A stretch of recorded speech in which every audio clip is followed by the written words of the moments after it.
Hello guys, કેમ છો? બધા મજામાં છો?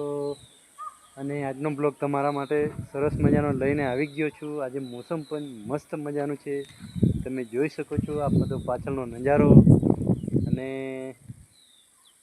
આ બ્લોગમાં નવા આવ્યા હોય તો સબસ્ક્રાઈબ ને લાઈક કરવાનું ભૂલતા નહીં મિત્રો.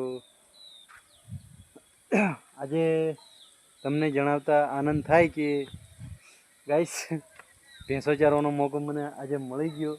અને એક બળદ મારો પેલી બાજુ છે અને બે નાની ભેંસો પણ છે મિત્રો પાછળ.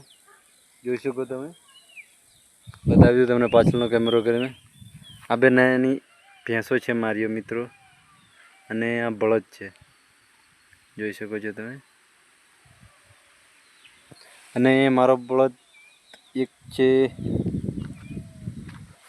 ત્યાં છે, થોડું તમને દેખાડી દઉં.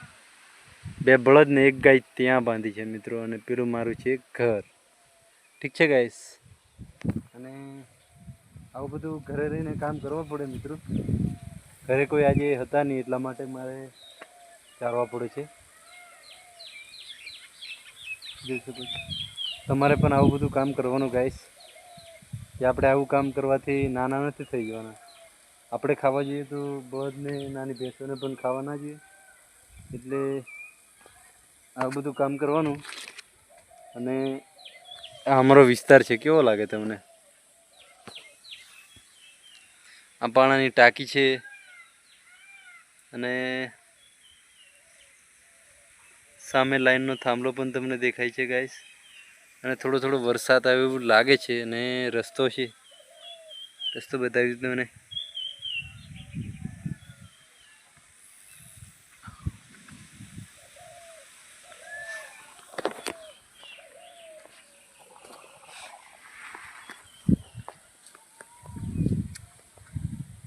પડી જતો લો,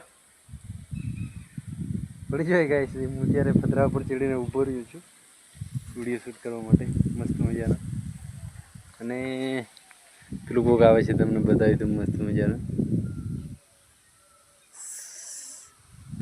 એટલે કન્ટિન્યુ બ્લોગમાં બન્યા રહો, ત્યાં સુધી બળદને ભેંસો ચારું ત્યાં લગી તમને બ્લોગ બતાવીશ. ઓકે, હેલો ગાઈસ, મારા બકરા પણ ઘરેથી આવી ગયા છે. તમને પાછળનો કેમેરો કરીને બતાવી દઉં મારા બકરા કેટલા છે કેટલા નહીં. અને બીજી ભેંસો ઘરે પણ છે મિત્રો.